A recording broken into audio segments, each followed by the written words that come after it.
నేను యేసు సిలువలో చెప్పిన 7 మాటలు నేను 6వ మాట చెప్పబోతున్నాను. యేసు ఆ చిరుకును పుచ్చుకొని సమాప్తమైనది చెప్పి తల వంచి ఆత్మను అప్పగించెను. యోహాను 19:28 అధ్యాయము. Very good. 28వ వచనం. Praise the Lord. Thank you Akhil, God bless you. కూర్చోండి.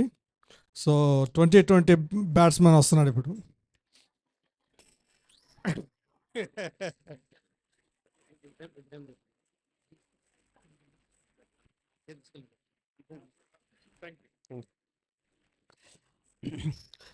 సో యోహాను సువార్త 19:30 రాయబడిన మాట, యేసు ఆ చిరకను పుచ్చుకొని సమాప్తమైనదని చెప్పి తల వంచి ఆత్మను అప్పగించెను. సో ఫినిష్ అనేది మనం ఎక్కడ చూస్తామంటే పరుగు పందెంలో చివరి పరిగెత్తున అనుకోండి, ఫినిష్ లైన్ ఉంటుంది కదా, ఫినిష్ లైన్ అంటే it shows that there is a end అనమాట. There is end. It is finished అని ఎప్పుడంటారంటే if there is a end. దేనికి ఎండ్ చెప్పినాడంటే దేవుడు మన యొక్క భయాలకు దేవుడు ఎండ్ చెప్తా వచ్చినాడు. లూకాసు వార్త 2వ అధ్యాయము త్వరగా చదువుదాము. నేను చదువుతాను లేకపోతే. లూకాసు వార్త 2వ అధ్యాయము 68, 75 అన్నీ ఒకటే లైన్లో ఉంటుంది. మధ్యలో ఒక మాట ఉంటుంది, మనము శత్రువుల చేతి నుండి విడిపింపబడి మన జీవిత కాలమంతయు నిర్భయులమై ఆయన సన్నిధిని పరిశుద్ధముగాను నీతిగాను ఆయన సేవింపను అనుగ్రహించుటకు ఈ రక్షణ కలుగజేసను. ఏమి ఎండ్ చేశాడంటే మన యొక్క భయాలను దేవుడు ఎండ్ చేస్తూ వచ్చినాడు. ఉదాహరణకి దీన్ని అర్థం చేసుకోనికి మనం యాయూరు జైరస్ అనే వ్యక్తి ఉంటాడు కదా, యాయూరు అనే వ్యక్తి ఏం చేస్తాడంటే తన కుమార్తె చావనికి సిద్ధమై ఉంటుంది, చాలా అనారోగ్యమై చావ సిద్ధమై ఉంటుంది.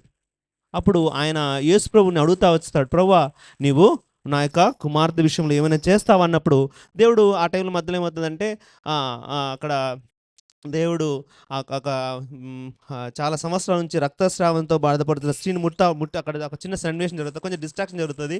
ఆ లోపల ఒక వ్యక్తి వస్తాడు. మార్కు సువార్త 5వ అధ్యాయంలో మాట రాయబడి ఉంటుంది. చూడండి ఒకసారి. మార్కు సువార్త 5వ అధ్యాయంలో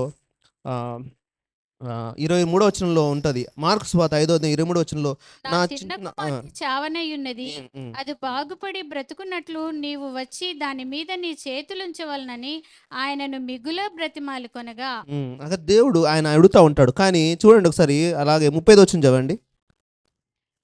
ఆయన ఇంకనూ మాట్లాడుచుండగా సమాజ మందిరపు అధికారి ఇంటి నుండి కొందరు వచ్చి, నీ కుమార్తె చనిపోయినది, నీవిక బోధకుని ఎందుకు శ్రమ పెట్టుదు అనిరి.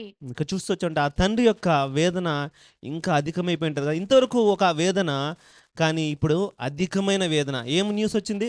వెరీ బ్యాడ్ న్యూస్ కదా, వెరీ బ్యాడ్ న్యూస్, బ్రేకింగ్ కదా. మేము కూడా ఒక డాక్టర్గా మేము ఎవరైనా చనిపోయినప్పుడు కొద్దిగా చెప్తా ఉంటామంట వాళ్ళ రియాక్షన్స్ చూడనీకి అనమాట, వాళ్ళని చిన్నగా అనమాట. కానీ ఎందుకంటే అది భరించలేనిది కదా, డెత్ అనేది భరించలేనిది, భయాన్ని తీసుకుని వస్తుంది, బాధని తీసుకొస్తుంది. దేవుడు ఇట్ ఈస్ ఫినిష్డ్ అని దేవుడు చెప్తున్నా అంటే it's end of your pain, end of your suffering, you know it to work కదా. ఇట్ ఈస్ ఫినిష్డ్ అంటే ఎవరైతే పరిగెత్తుతున్నారో అక్కడ ఏం ఆపేసే, నువ్వే పరిగెత్తన అవసరం లేదని మీనింగ్ అనమాట. So God giving assurance through this word.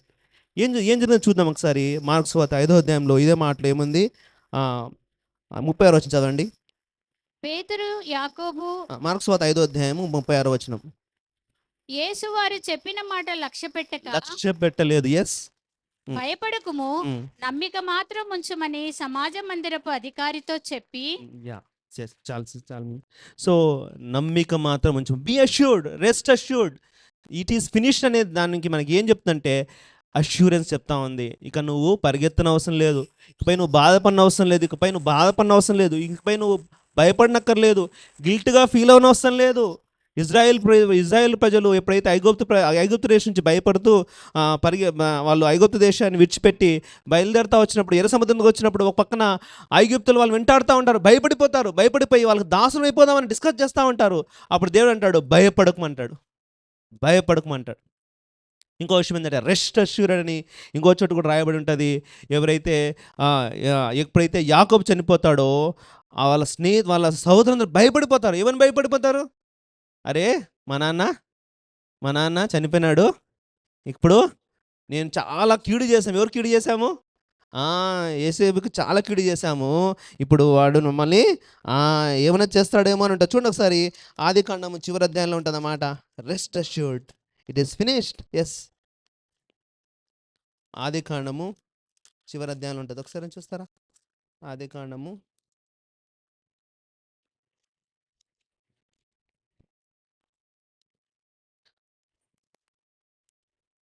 18 వచ్చింది. 50 అధ్యాయం 18 వచ్చింది, చదువుతారా? మరియు అతని సహోదరులు పోయి అతని ఎదుట సాగిలపడి, ఇదిగో మేము నీకు దాసులమని చెప్పగా, యోసేపు భయపడకుడి, నేను దేవుని చాలా భయపడిపోతా ఉన్నారు. సో దేవుడు అన్నీ గుర్తు చేసుకోలేదంట. సో ఇట్ ఈస్ ఫినిష్డ్ అనే పదంలో మనకు ఏమి గోచరిస్తుంది, ఏది అర్థమవుతుందంటే అష్యూరెన్స్ గోచరిస్తూ ఉంది. నువ్వు పరిగెత్తన అవసరం లేదు, నువ్వు భయపడన అవసరం లేదు. మన యొక్క పాపంలోను తూర్పునకు పడమర ఎంత దూరమో కదా, దాన్ని మనం లెక్కించలేం. అంతటి దూరానికి దేవుడు వేస్తా వచ్చినాడు. ఇట్ ఈస్ ఫినిష్డ్ అనేది మనకి ఏం చూపిస్తుందంటే అష్యూరెన్స్ని చూపిస్తూ ఉంది. తర్వాత ఇట్ ఈస్ ఫినిష్డ్ని అనే పదము మనకి ఇంకా ఏ మీనింగ్లో వాడతామంటే అకంప్లిష్మెంట్కి చూపిస్తుంది. ఇట్ ఈస్ ఫినిష్, అయిపోయి చేశాను కదా, వర్క్ కంప్లీటెడ్ అనమాట. వర్క్ కంప్లీటెడ్ అన్నప్పుడు ఇట్ ఈస్ ఫినిష్డ్ అంటారు. దేవుడు అకంప్లిష్ చేశాడు కదా. యోహాను సువార్త 17వ అధ్యాయంలో దేవుడు ఏమంటాడు? చేయుటకు నీవు నాకు ఇచ్చిన పని నేను సంపూర్ణముగా నెరవేర్చి భూమి మీద నిన్ను మహిమపరిచితిని. దేవుడు మనకిచ్చిన విషయాన్ని మనము సంపూర్ణంగా నెరవేర్చాలి. రెండోది విషయం మనకి ఏం నేర్పిస్తుందంటే, ఇట్ ఈస్ ఫినిష్డ్ అని ఏం నేర్పిస్తుందంటే అకంప్లిష్మెంట్, రెస్పాన్సిబిలిటీస్, వర్క్ రెస్పాన్సిబిలిటీస్. దేవుడు మనకి ఏదైతే బాధ్యత ఇస్తూ వచ్చాడో, అనేక విషయాలు బాధ్యతలు ఉన్నాయి కదా. కుటుంబం కూడా ఒక బాధ్యతే, జాబ్ ఒక బాధ్యతే, లేకపోతే మనకిచ్చిన మినిస్ట్రీ ఒక బాధ్యతే. అది ఏదైనా పర్లేదు. నోహా గురించి రాయబడి ఉంటుంది కదా, దేవుడు ఆయనకు ఆజ్ఞాపించిందంతయు ఆయన చేస్తూ వచ్చినాడు. దావీదు గురించి కూడా చక్కని మాట ఉంటుంది. చూడండి ఒకసారి, మనకు తెలిసిన వాక్యమే. అపోస్తుల కార్యంలో ఉంటుంది. అపోస్తుల కార్యంలో 14వ అధ్యాయమా 13. ఒకసారి చదవండి. అపోస్తుల కార్యములు చదవండి 13:22. ఎస్. తరువాత అతన్ని తొలగించి దావీదును వారికి రాజుగా ఏర్పరచెను. మరియు ఆయన, నేను యెష్షయి కుమారుడైన దావీదును కనుగొంటిని, అతడు నా ఇష్టానుసారుడైన మనుషుడు, అతని గూర్చి సాక్ష్యం ఇచ్చెను. ఆయన ఉద్దేశాలన్నీ నెరవేర్చినవాడు. దావీదు ఎలాంటి వాడంటే, ఆయన యొక్క ఉద్దేశాలన్నీ, దేవుడి విషయంలో నీ ఉద్దేశం, what is the purpose in life, what is contribution to God's kingdom. నేను దేవుని యొక్క రాజ్యాన్ని, దేవుడు మనందరిని పిలిచాడు దేవుని రాజ్యంలోనికి. నా కాంట్రిబ్యూషన్ ఏంటి, నేనేం చేయగలను, how can my life B pleasing to God. నా యొక్క జీవితము దేవునికి ఎలా pleasing. It is the accomplishment, it shows the finish, it is finished అంటాడు కదా పౌలు అంటాడు, నా యొక్క పరుగు కడముట్టించి తిని అంటాడు కదా, కడముట్టించి తిని అంటాడు. విశ్వాసమును కాపాడుకుంటే నా పరుగును నేను కడముట్టించి తిని. దేవుడు ఏం చెప్తున్నాడంటే, మనకేం చూపిస్తున్నాడంటే, ఈ యొక్క వాక్యం ఇట్ ఈస్ ఫినిష్డ్ అనేది మొదటగా ఏం చూపిస్తుందంటే it is rest assured, assurance చూపిస్తూ ఉంది. రెండోదిగా ఏం చూపిస్తుందంటే అకంప్లిష్మెంట్ చూపిస్తూ ఉంది. అక్కడ తర్వాత ఇట్ ఈస్ ఫినిష్డ్ అనేది ఇంకేం చూపిస్తుంది మనకు అంటే అడ్వాన్స్మెంట్ గురించి చూపిస్తూ ఉంది. ఉదాహరణకి దీన్ని అర్థం చేసుకోనికి కదా, రిలే బ్యాటన్ కదా, దాని ఏమంటారు, రిలే బ్యాటన్ అంటే ఒక వ్యక్తి పరిగెడతా ఉంటాడు, ఇంకొకరికి ఇస్తాడు. నా వరకు నాది అయిపోయింది, నెక్స్ట్ ఏం చేయాలా, నువ్వు ముందుకెళ్ళాలి. అడ్వాన్స్మెంట్ గురించి మాట్లాడుతూ ఉంది. ఇట్ ఈస్ ఫినిష్, నా వర్క్ అయిపోయిందబ్బా కదా, మన డ్యూటీ అయిపోతుంది కదా, మాకు 8 డ్యూటీస్ అనుకోండి, నా వర్క్ అయిపోయింది నువ్వు చూసుకో అని చెప్పేసి వెళ్ళిపోతాం, అప్పగిచ్చేసి వెళ్ళిపోతాం. నెక్స్ట్ వర్క్ 8 డ్యూటీ అనుకోండి, మార్నింగ్ 8 డ్యూటీ అనుకోండి, 8 నుంచి 8 చేసి నెక్స్ట్ డాక్టర్ వేరే డ్యూటీ సిస్టర్ కానీ లేకపోతే డ్యూటీ డాక్టర్ వస్తే ఆయనకు అప్పగిచ్చి it is my work is finish and you should continue. రెండోది ఏం చూపిస్తుందంటే అడ్వాన్స్మెంట్, ముందుకు సాగు అని. ఇదే మాట మనము ఎక్కడ చూడొచ్చు అంటే ముందుకు సాగిపోవుడని ఎర్ర సముద్రం దగ్గర దేవుడు వారికి చెప్పుట మనం చూస్తాం. మనం ముందుకు సాగిపోవాలి, మనము ఎదగాలి, ముందుకు వెళ్తూ రావాలి. దేవుడు ఏం కోరుకుంటా అంటే ముందుకు సాగిపోండి, ఎదగండి అని దేవుడు కోరుకుంటా ఉన్నాడు. చూడండి, రెండో పేతురు రాసిన పత్రిక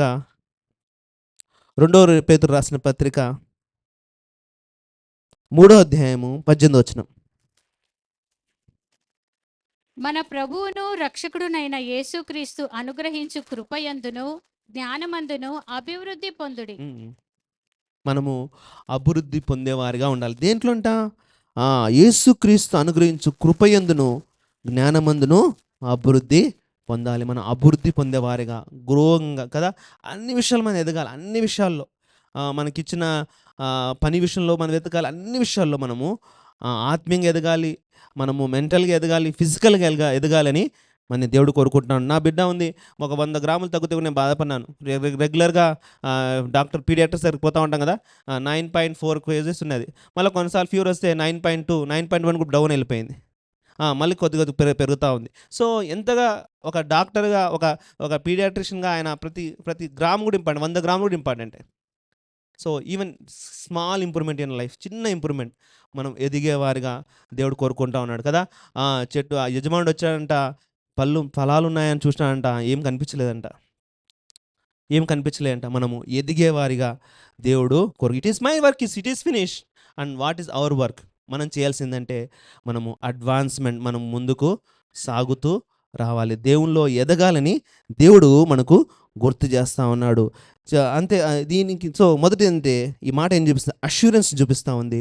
రెండోది ఏం చూపిస్తుందంటే అకంప్లిష్మెంట్ చూపిస్తూ ఉంది. మూడవది ఏం చూపిస్తుందంటే మన యొక్క అడ్వాన్స్మెంట్ని చూపిస్తూ ఉంది. యోహాను సువార్త 19వ అధ్యాయం 30వ వచనం వద్దాము. అక్కడ ఇంకో మాట కూడా రాయబడింది. చిన్న మాట మనం మాట్లాడుకొని ముగించేద్దాం. యోహాను సువార్త 19వ అధ్యాయము 30వ వచనంలో, యేసు ఆ చిరక పుచ్చుకొని సమాప్తమైనదని చెప్పి తల వంచి ఆత్మను అప్పగించెను. ఇక్కడ మనము అప్పగించబడటం చూస్తాం. We should surrender. మన జీవితంలో అడ్వాన్స్మెంట్ రావాలంటే మనకు ఏం ఉండాలి? మనం అప్పగించుకోవడం నేర్చుకోవాలి. మనము సరెండర్ అయిపోవాలి. ఎవరికి? దేవునికి సరెండర్ అయిపోవాలి. జీవించేవాడు నేను కాదు, ఇకపై జీవించేవాడు నేను కాదు, క్రీస్తే నా యందు జీవించినాడు. ఎవడైనా నేను వెంబడింపకొని తన్ను తాను ఉపేక్షించుకొని, తన శిలువను ఎత్తుకొని తన్ను తాను ఉపేక్షించుకోవాలి. నో మీ, నేను కాదు, క్రీస్తే. మనము ఎంతవరకు మనమే జీవిస్తూ ఉంటాం కదా, మనం అందరూ రక్షించబడిన వారమే. రెండో ఏంటంటే గోధుమ కింద చనిపోవాలి. గోధుమ కింద చనిపోతేనే అది విస్తారంగా ఫలిస్తుంది. మనం చనిపోయిన వారం. అందుకోసమే గల్తీలు రాసిన పత్రికలో మంచి మాట ఉంటుంది. చూడండి ఒకసారి, గల్తీలు రాసిన పత్రిక 3వ అధ్యాయము ఈ మాట చదువుకొని ముగించేద్దాం. గల్తీలు రాసిన పత్రిక 3వ అధ్యాయము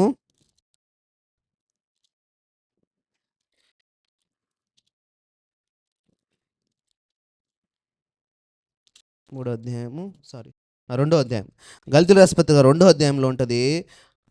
చదవండి, పైనుంచి చదవండి ఒక నిమిషం. 18 చదువుతారా? నేను 19 చదవండి. నేనైతే దేవుని విషయమే జీవించు నిమిత్తము ధర్మశాస్త్రం విషయమే చచ్చిన వాడనైతిని. నేను క్రీస్తుతో కూడా సిలువ వేయబడి ఉన్నాను. ఇకను జీవించువాడను నేను కాను, క్రీస్తే నా యందు జీవించుచున్నాడు. నేనిప్పుడు శరీరమందు జీవించుచున్న జీవితము నన్ను ప్రేమించి నా కొరకు తన్ను తాను అప్పగించుకొనిన దేవుని కుమారుని యందలి విశ్వాసము వలన జీవించుచున్నాను.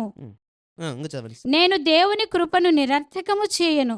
నీతి ధర్మశాస్త్రం వలననైతే ఆ పక్షమందు క్రీస్తు చనిపోయినది నిష్ప్రయోజనమే. నువ్వు అప్పగించబడాలి, నువ్వు చనిపోవాలా. చనిపోయింది ఎందుకోసం అంటే మనము జీవించడానికి. మనం చనిపోయిన వారం గుర్తు చేయాలి. చూడండి, ఒక మాట కూడా రాయబడింది 21వ వచనంలో, నేను దేవుని కృపను నిరర్థకం. It is finish. కానీ మన బాధ్యత అంటే మనం కూడా ఫినిష్ చేయాలి. It is finish, yes, but మనం కూడా ఫినిష్ చేయాలి. ఆ రిలే బ్యాటన్లో మనం కూడా పరిగెత్తాలి. మన బాధ్యత అంటే మనము అప్పగించుకోవాలి. మనం చనిపోవాలి. నేను కాదు ప్రభువా, నీవే జీవించాలని దేవుడు గుర్తు చేసుకున్నాడు. దేవుని యొక్క కృపను వ్యర్థం చేయకండి. దేవుడు మనకిచ్చిన రక్షణను, దేవుడు మనకిచ్చిన బాధ్యతను మనము నిరర్థం డో నాట్ వేస్ట్ ఇట్. దేవుడు మన టైం వేస్ట్ చేయకండి, మన టాలెంట్స్ వేస్ట్ చేయకండి. దేవుడు మనకి ఏదైతే ఇచ్చాడో దాన్ని వేస్ట్ చేయకూడదని దేవుడు ఈ యొక్క మాట ద్వారా గుర్తు చేస్తున్నాడు. దీనికి చివరిగా ఒక మాట ఉంది, 3వ అధ్యాయము, గలతీయుల రాసిన పత్రిక 3వ అధ్యాయము 1వ వచనం చదువుతారా? ఓ అవివేకులైన ఓ గలతీయులారా, అవివేకులైన గలతీయులారా, మిమ్మును ఎవడు భ్రమ మిమ్మల్ని పెట్టెను? ఎవడు భ్రమ పెట్టెను? సిలువ వేయబడిన వాడైనట్టుగా సిలువ వేయబడిన వాడైనట్టుగా యేసుక్రీస్తు మీ కన్నుల ఎదుట ప్రదర్శింపబడెను కదా. యేసుక్రీస్తు ప్రభు తన్ను తాను అప్పగించుకోను కదా. మనం ఎప్పుడు అప్పగించుకుంటాం? దేవుని యొక్క ప్రేమ ప్రదర్శించబడింది కదా. God displayed his love. Are we displaying the same? మనం కూడా అలాంటి డిస్ప్లే చూపిస్తూ ఉన్నామా? ఇప్పుడు నేను అజయన్ ఈ మాట చెప్తున్న నేను ఛాన్సాలు విన్నాను. శిష్యులు ఎప్పుడైతే వాళ్ళని హింసిస్తున్నారో వాళ్ళు ఒక మాట అనేవాళ్ళంట, ఇంతవరకు మేము క్రీస్తును ప్రకటిస్తూ వచ్చినాము, ఇకపై దేవుని ప్రదర్శిస్తున్నామన్నారంట. ఇంకోసారి చెప్తున్నాను అన్నమాట. శిష్యులు అన్నారంట, ఇంతవరకు మేము క్రీస్తును ప్రకటిస్తూ వచ్చాము, ఇకపై క్రీస్తును ప్రదర్శిస్తున్నాం అన్నమాట. Let us display God's glory, let us display God goodness to the other people. దేవుడు ఇట్ ఈస్ ఫినిష్డ్ అని చెప్తుంది. ఎందుకోసం అంటే so that we can continue it and finish it. Paul అదే చేస్తూ వచ్చినాడు, నా పరుగు కడముట్టించి తిని అని ప్రదర్శిస్తూ వచ్చినాడు ఆయన. మనం కూడా ప్రదర్శిద్దామా?